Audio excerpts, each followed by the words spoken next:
So I know we were talking about the other day, oh God, I have a ringing in my ear all of a sudden. We were talking about, people who sit there and say, well, the government needs to stop supporting the poor.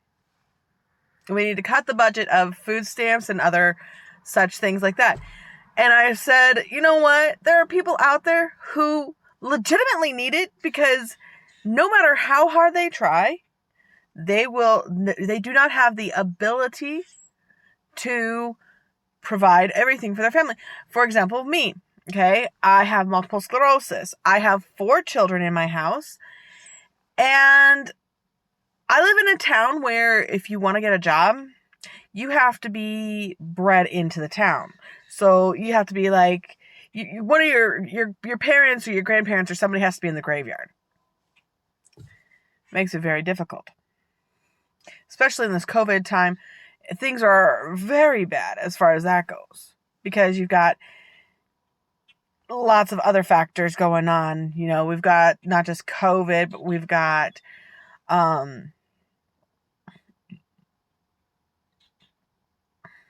all this race stuff going on. We've also got like, I keep trying to think of the name, but it always slips my mind. When I want to say what it is, I don't remember what it's called. Affirmative action. There we go. Affirmative action makes it so that way people with white skin can't get jobs. Unless their grandparents are in the graveyard of that town. That would not work where I came from. Where my grandparents are buried, it wouldn't work. Trust me. No. Because I'm really a nobody anywhere I go. I don't even think anybody remembers me from there. It's kind of weird. Anyways. So, we were talking about how, there are people who legitimately need help from the government. And we would love to sit there and not use the government. But unfortunately, no Christians are looking at the Bible. For example, in Leviticus 25, 35 through I think it's like 38, if a member of your people has become poor so that he can't support himself among you, you are to assist him, as you would a foreigner or a temporary resident, so that he can continue living with you. Do not charge him interest or otherwise profit from him, but fear your God, so that your brother can continue living with you. Do not take interest when you loan him money or take a profit when you sell him food. I am Adonai your God, who brought you out of the land of Egypt in order to give you the land of Canaan and be your God. And the version I use is a complete Jewish Bible. And this is YouVersion for my app that I use. But, I mean, come on, people. This is what I'm talking about. Is the reason why the government has to step in and, provide food stamps and other items, even enforce the fathers to pay child support, is because nobody does this. Nobody does it. It's right there in Leviticus. If you want to read more, there's more. If a member of your people has become poor among you and sells himself to you, do not make him do the work of a slave. Rather, you are to treat him like an employee or a tenant. He will work for you until the year of Yovel. Yovel, that is the year that, every 7 years, you're supposed to, whatever you've bought off somebody to help them with or whatever, you're supposed to, let the people go. If you sit there and buy land off somebody, you're supposed to let them go. Let it go back to the original owners. Stuff of that nature. Now, I was sitting there thinking about it while I was I was listening to the kids. I put a playlist together for my children.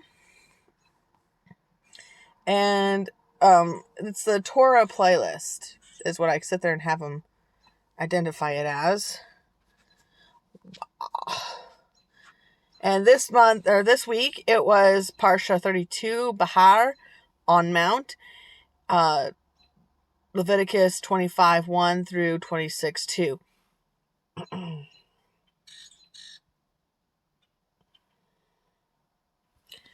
Oh, you little devil. But anyways, and when I sat there and I heard that about the thing, I was like, wait a minute, right there. That's why it bugs me so badly. When I sit there and hear people say, well, nobody should be using food stamps and we should not have any government assistance programs and blah, blah, blah, blah, blah, blah, blah. And it's like,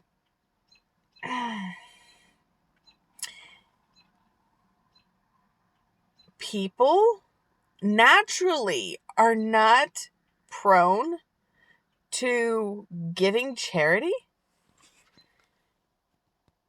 And so we have to legislate you giving charity, which a lot of that's your taxes. So, it's like, if you want it to be your choice to give charity, then you better give straight to people who actually need it and not decide if they need it or not. I like studying some Jewish things because it's like, when you give to somebody, you're not sitting there deciding whether they deserve it or not.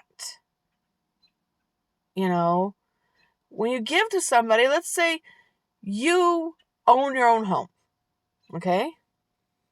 And you sit there and see somebody living on the street and you're like, hey, why don't you come over and we'll try to help you figure out stuff so you can live your own life and so you can have a better life.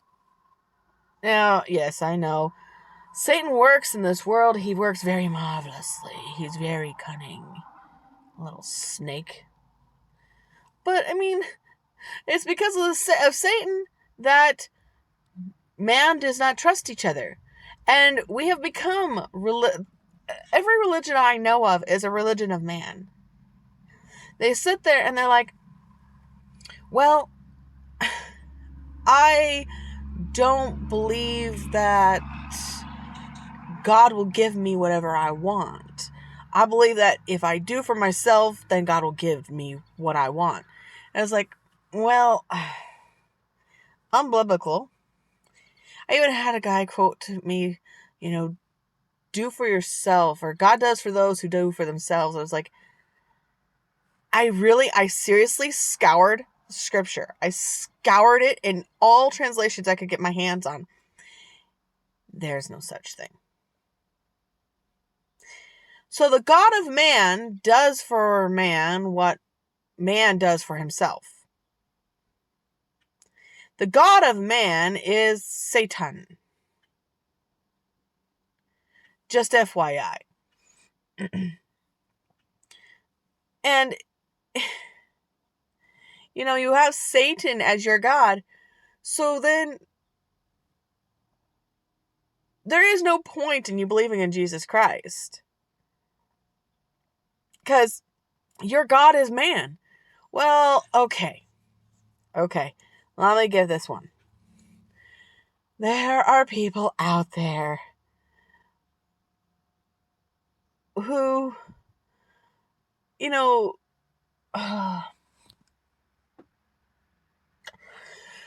don't know how to say this. Okay, so,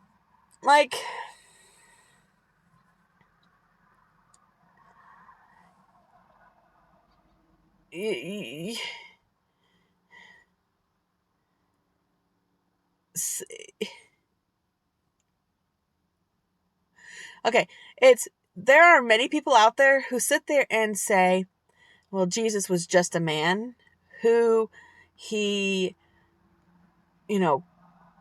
was born, lived, taught some really good stuff, died on a cross, and now he's a martyr. And he was lifted up to heaven. And you could sit there and say it like that, it's like he was lifted up to heaven in the way that Kim Jong-un? I don't remember. I don't really keep track of those guys. I'm just learning about Korea or Asiatic conflicts. Very interesting. But that's the way they see it. It's like he was elevated to God's status. It's like, okay, and that's why the Jews hate you. Why the Jews don't like you is because Jesus was just a man to you. Whatever. If you choose to believe that, whatever. I'm just going to say this. I hate it when that happens. Anyways,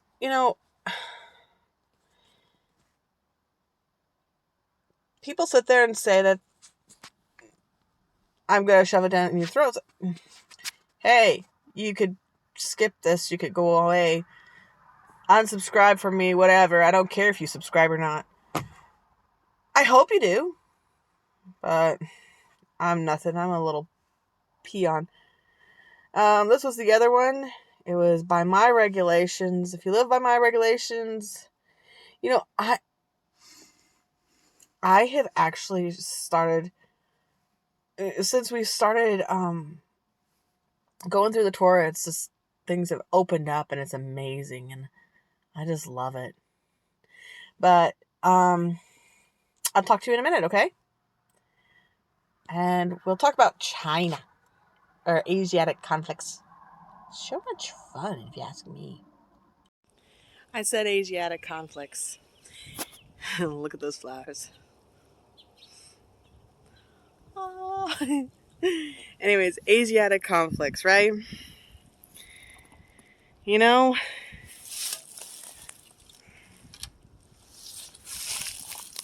I gotta get out of this brush. Trying to figure out a good place to do this. So,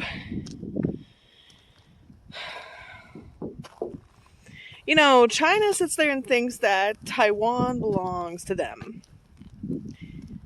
Okay. But the Taiwanese people say that they are, and they have always been independent from China. Yes, okay, so some people from China swam the Yellow Sea and went over to Taiwan. And they were outrunning something going on that they didn't like. I'm not a fan of socialism either, as you people have noticed. But we've kind of got what we've got going on. It's kooky. Anyways,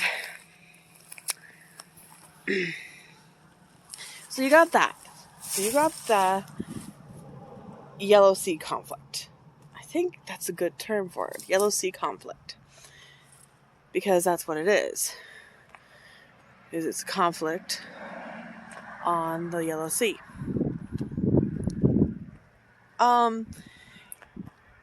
But then also in the Yellow Sea conflict, separate part of the war, is Korean. And Korea, I feel bad for them. I feel bad for those people. I gotta sit. I'm not feeling good. I have not been feeling good lately. Ouch. So you see me sitting down in places a lot. And I sit in a certain way. Oh, my Lord, that was my leg. That's my leg. Off. Okay. So, the Korean conflict, it goes like this. The Kim dynasty has brainwashed their people into believing that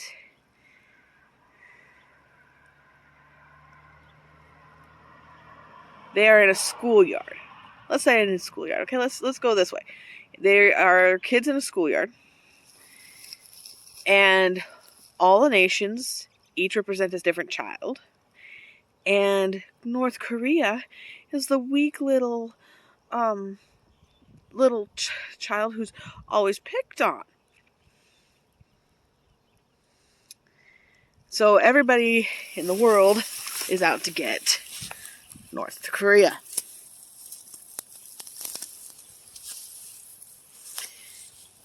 Another group of people I feel so sorry for. Because they don't know anything about the outside world. Seriously, they don't. It's I don't know how you say it. It's like, why? I want to cry. It's that bad. Okay. So you got China, who wants Taiwan, and China is also sitting there trying to swallow up all of Southeast Asia, which I could see them just buying off North Korea very easy. But all the other democratic places are like, yeah, no, no thanks.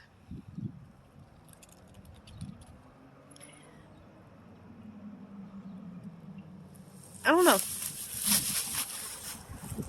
What do you say in this kind of a situation? Besides, leave me the hell alone. You know how I am about people showing up in front of my camera.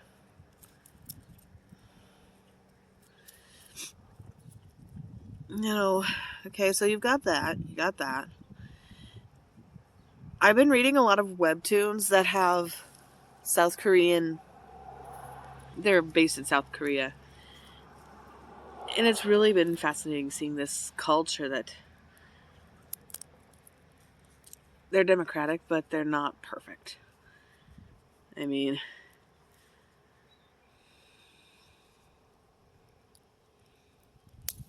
Yeah.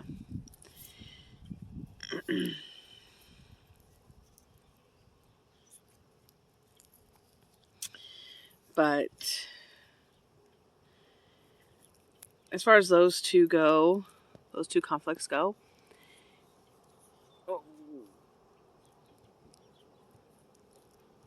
China should let Taiwan go, and if things change, I guess they would come back, but don't know how much that's going to happen.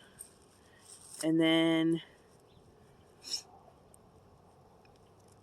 as far as Korea goes, North Korea should just take a chill pill.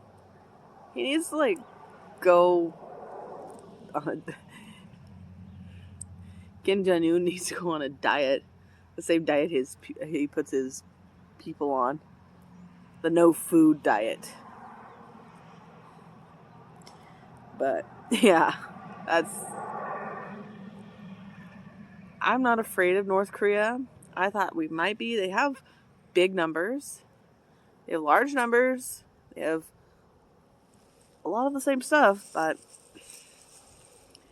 they are lacking in health.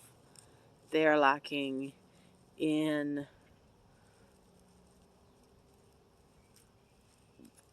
They're lacking. I mean, they have the same amount of subs as US, supposedly. But, I mean, it's true. I mean, what is Kim Jong-un developing? We don't really know, do we? He doesn't have a lot of resources, as far as we know. I don't know. As far as Taiwan goes, they need us to stand by their side, because they're a democratic country. They've been a country, and people don't want to recognize them as a country. Doesn't make sense. But that is that. And then you look at the Middle East. There's only one war that in that area that really interests me. And that war is with Israel.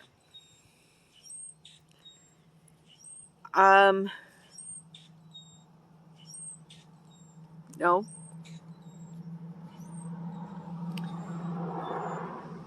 Israel was given that land by the ruler of the world. Okay? I wouldn't go against anything that God said. Because when he says stuff, usually it makes sense.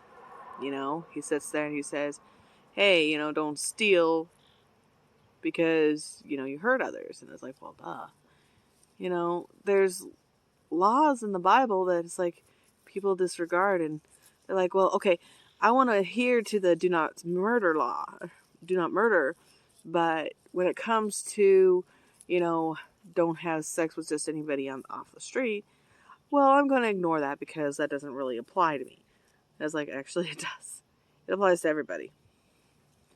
But we're not going to listen to that now, are we? We don't want to listen to what's good for us. And I actually can say this. Sex outside of marriage?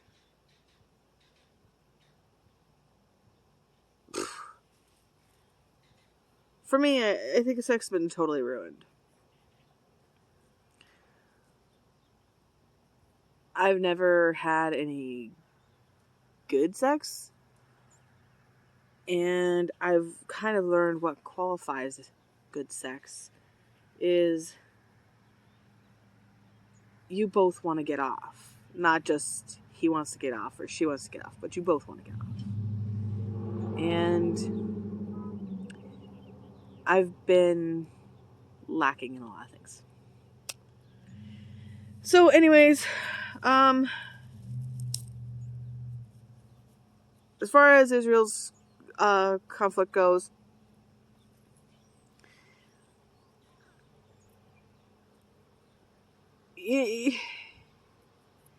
God gave the land to Israel, so that's that. As far as Palestinians go, the ones who are also part of that conflict, well, come on. I don't know what to say. Because, there's nothing to say. I'm wrong. No.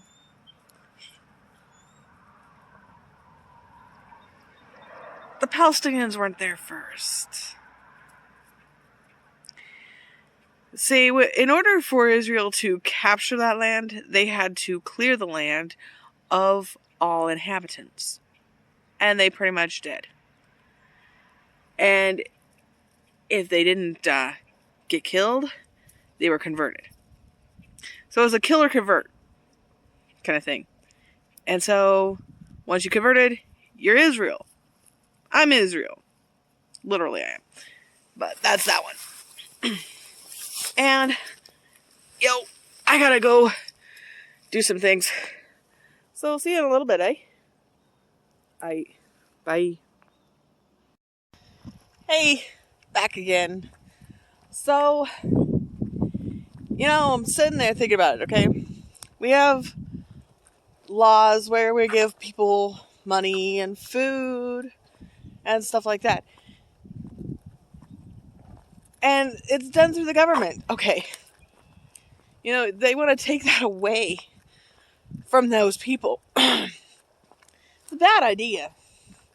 Bad idea. Because even the most saint-like Christian fails to give money to the most needy of people. Okay, let's throw money away. Let's say not money. Let's say your neighbor comes over to your house and asks you to jump their car. Not jump on their car. Everybody knows this, but I'm just ha ha ha, pun pun pun. Anyways, to jumpstart their car. Okay. So they come up, they go, knock, knock, knock. Hey, can you please come help me start my car? You go, oh, I would. But, my favorite program just came on, and I have some stuff to do around the house. Really? You have some stuff to do around the house? Poor in spirit. You don't have to be poor financially to be poor in spirit. You can have a need, something that somebody needs, or somebody wants. You have a need of like, oh, hey, I need, dude, I need $10 gas. No.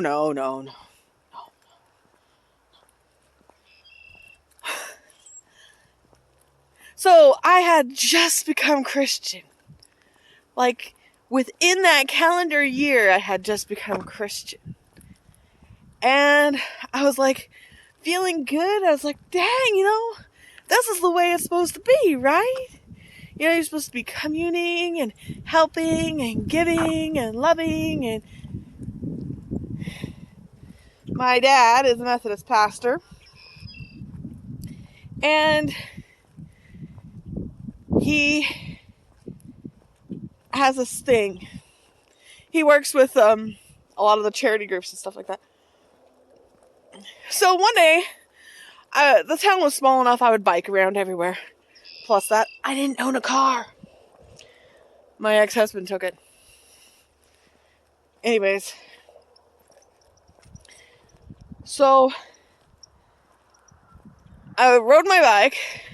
I was at a gas station. And this lady came up to me and she said, hey, can I have $20 so that way I can, I think it was like $5 or something like that. I don't know.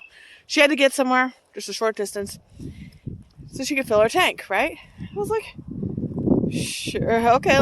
Well, you know what? I'll do you something. I'll call my dad. My dad's pastor.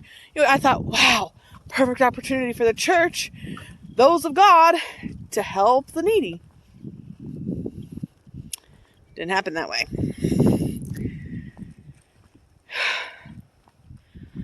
Called my dad up. And he said, no. Said, poo.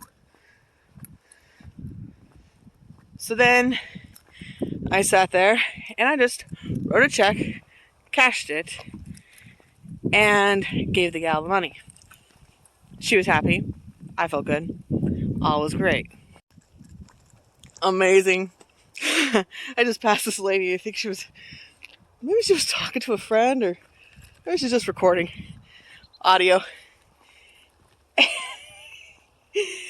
And I was listening to her, and she was talking about how colleges don't teach people how to have a job, how to get a job, how to do a job, they don't teach that anymore. And I'm like, as she got close enough to hear me, I said, you're right. She's right. They don't teach that stuff no more. I don't have a college degree. Sorry. I don't for a reason. I went into school. My first year of college, I got my feet wet in the system, and in order for you to get a degree, you have to take the epitome of boring classes, in my opinion. It's all the same stuff that you learned kindergarten through 10th grade. They just recycle it and then have you regurgitate it. Same thing over and over again. Oh, I could have taken the AP classes. Not that I wasn't smart enough. I didn't want to. I wasn't wanting a degree or a career. I can't. I don't want a.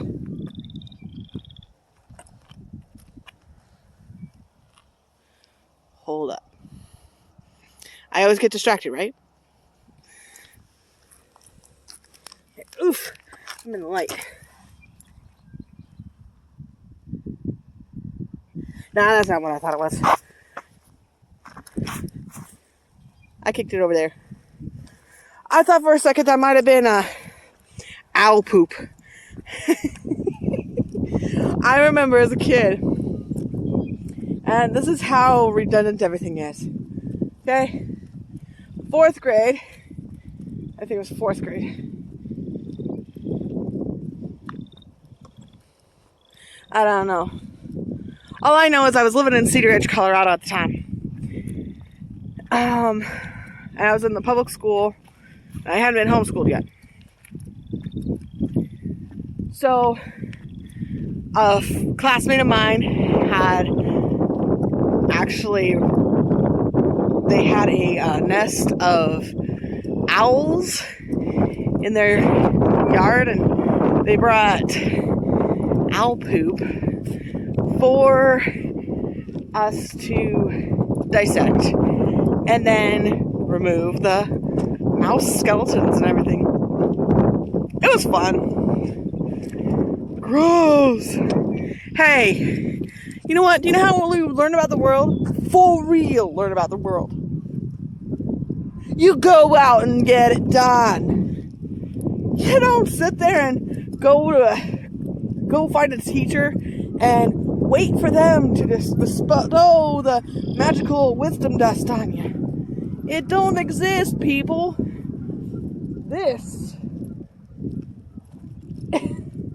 This is where you learn. Yes, I did identify that poop. I didn't say. It was dog poop. I didn't want to say anything. Okay. Anyways, education. Look out there. There's geese. Oh! That wasn't goose poop either. Goose poop's a little smaller than that. That was like dog poo. About what my dog would poo out. Almost the size of a chihuahua. Sorry, I am not a fan of chihuahuas. I have a German Shepherd cross, or mix. So, nah, thanks. Smallest dog I would ever own.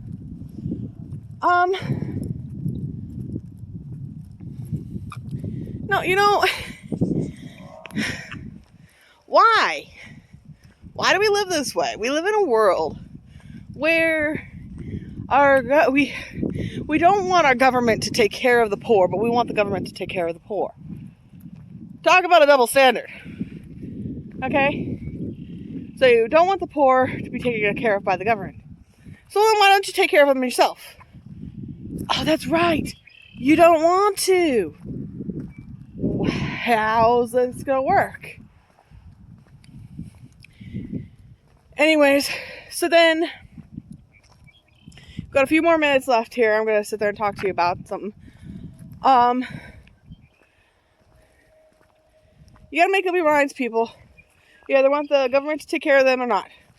And if you really want the government to take care of all the poor people, then don't be surprised when the government ends up having to take care of you and takes care of all of your wants and needs and desires.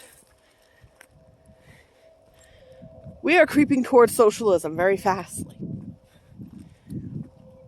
I sit there and see a cascading effect. China envelops North Korea. Then they get also Taiwan. And soon they start snowballing and soaking up. And they become Asia. An Asiatic country. One country overall. Please go that way. Please go that way. Please go that way. Thank you. Sorry. Anyway, so, you know, we're headed towards socialist government here. We're headed into socialism, and you don't like it. Well, tough rocks, people. Because you guys, when you took the Bible out of school, that was step one. The Bible is the most democratic book I know of. I could tell you of. I mean, you may say, oh, it's patriarchal, or it's whatever your excuse may be. I don't care. Your excuse, my bait. Listen.